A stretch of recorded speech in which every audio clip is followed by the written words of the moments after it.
It should also be pointed out that 2 of the 4 acting wins this year were for horror movies. Now that's kind of cool. The Oscars just happened and I wore this shirt while watching in hopes of my favorite film of the year taking home Best Picture. And guess what? Manifestation works, y'all. I gotta say, as a ceremony, like, this was pretty great one. Everything from, Conan's hosting, the jokes. He even got to joke about himself because he was in If I Had Legs I'd Kick You, which was nominated. I loved his Casablanca bit with Sterling K. Brown, like, if you know, you know.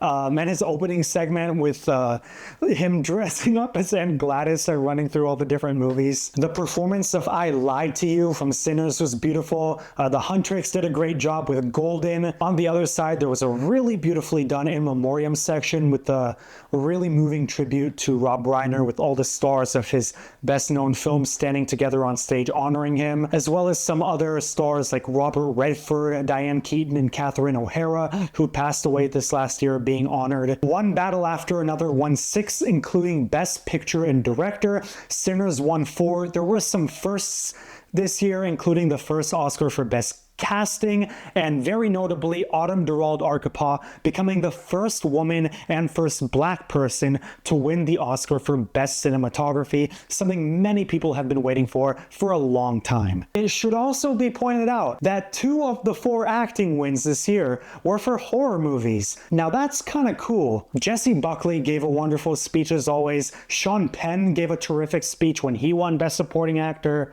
No, I'm just kidding. He wasn't even there. And as far as the winners go, like, if I were voting myself, like, I'm not upset about anyone. Like, even the below the line categories, like we said, cinematography, score, like, no one feels out of place. I'm just saying, if I were to personally vote, Tiana Taylor would have had my vote for supporting actress. I was really rooting for her. I think she did not only a wonderful job campaigning, but she was spectacular in the movie. She's in it for the first bit and then she leaves such an impression for the rest of the time. But Amy Madigan not only winning, but being Weapon's only nomination and win just goes to show how much people loved Aunt Gladys, and sort of honoring her body of work just shows how iconic that character became. I think both supporting actor is like Sean Penn in One Battle After Another, and supporting actress this year were like 2 of the new most iconic movie villains of all time. Now, if we are talking just about the performance, I thought Timothée Chalamet was spectacular in Marty Supreme. I saw that movie and I was like, that's the future Best Actor winner, right? And I just think that it's really hard to root against Michael B. Jordan when he does win, because he's Michael B. Jordan,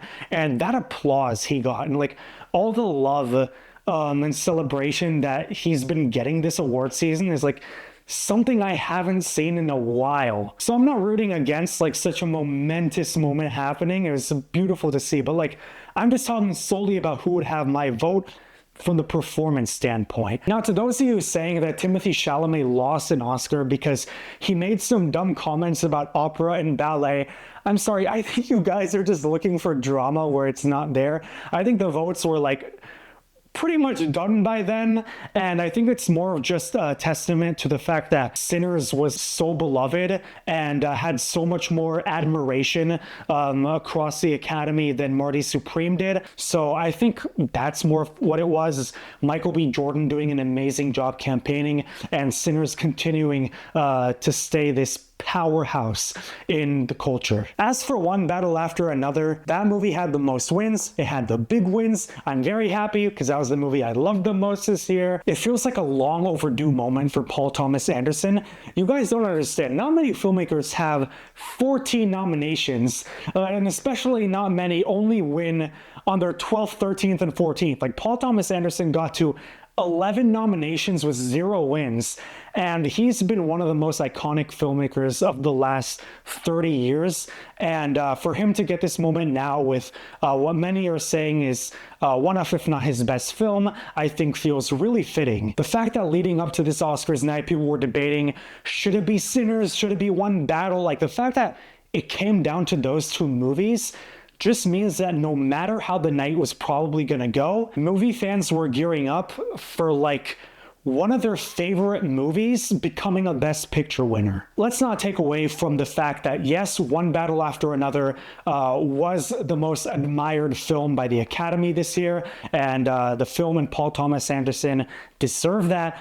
But I think Sinners went home with like the most, I guess, victory that a non-Best Picture winner could still have. Just the celebration and the reverence for Ryan Coogler and Michael B. Jordan when they won. I don't know, you could just feel like it was something special. Those are two artists who have really shaped a generation and done something to the industry that not many artists have. You could really feel that both these movies kind of changed the industry for good. I really think this Oscars is one for the books, and I'm so glad that we can call Ryan Coogler and Paul Thomas Anderson two of the defining filmmakers of the modern era Oscar winners, and their wins, as well as Michael B. Jordan's win, were highlights of the night and are definitely going to remain iconic Oscar moments. Let me know what you thought of this year's ceremony. Do you want to see Conan O'Brien return for a third time? Are there any winners that you would have changed or particularly were excited about? I'd love to continue the conversation in the comments below.